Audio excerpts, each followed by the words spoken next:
And again வந்து ஜென்யூனா ஒரு fan வந்து சொல்லியிருப்பாரு ஒரு வீடியோல, ஜஸ்ட் லைக் அந்த ஸ்ட்ரீட் டாக் அப்போ சொல்லியிருப்பாரு, இந்த மாதிரி கூப்பிடாதீங்க அவரை கூப்பிடாதீங்க, 10 வருஷம் அப்புறம் ஃபீல் பண்ணுவீங்க நீங்க, இப்படி ஒருத்தரை வந்து நீங்க மிஸ் பண்ணிட்டோமே, பெரிய படங்கள்லாம் வந்து இவரை கொடுக்கலையே, ரஜினி சார் கமல் சாரோடைய படங்கள்லாம் நீங்க ஏன் வந்து இவரை கூப்பிடல, இவர் ஏன் யூஸ் பண்ணல, நீங்க அப்போ ஃபீல் பண்ணுவீங்க. அந்த மாதிரி வந்து அகைன் இது வந்து ஒரு ஃபியூ மந்த்ஸ் முன்னாடி தான் தெரியும், நான் பார்த்தேன்.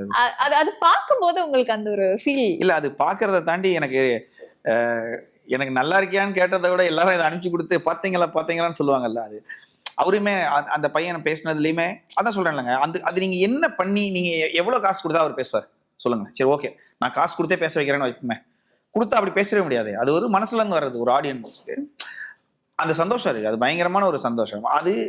அது சொல்ல முடியாதுங்க. இப்ப ஒரு டைமிங்ல வந்து நம்ம டீ கடையில டீ குடிக்கும் போது நம்ம பாட்டுன்னே தெரியாம நம்மளோட ரிங்டோன் வச்சிருப்பாங்க, நம்ம அதை ரசிப்போம். ஆனா அவங்க நம்மள தெரியாதுங்கிற வருத்தம் என்னைக்குமே வந்தது இல்ல. பரவாயில்ல, நம்ம பாட்டு ஹிட் ஆயிருக்கு, நம்ம மியூசிக் ரீச் ஆயிருக்குங்கிற சந்தோஷம் தான் அதிகமா இருந்திருக்கும். அந்த வீடியோ வந்ததுக்கு அப்புறம் நீங்க நம்ப மாட்டீங்க, அது எனக்கு ஷேர் பண்ண டைரக்டர்ஸ் நிறைய பேர் இருக்காங்க.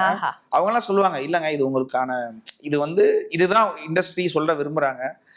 நான் கேட்பேன், சரி ஓகேங்க, அப்ப ஏன் படம் கொடுக்க மாட்டாங்க அப்படின்னா, அதுக்கு பின்னால் நிறைய பிசினஸ் இருக்கு, அதுக்குள்ள நிறைய அரசியல் இருக்குங்க.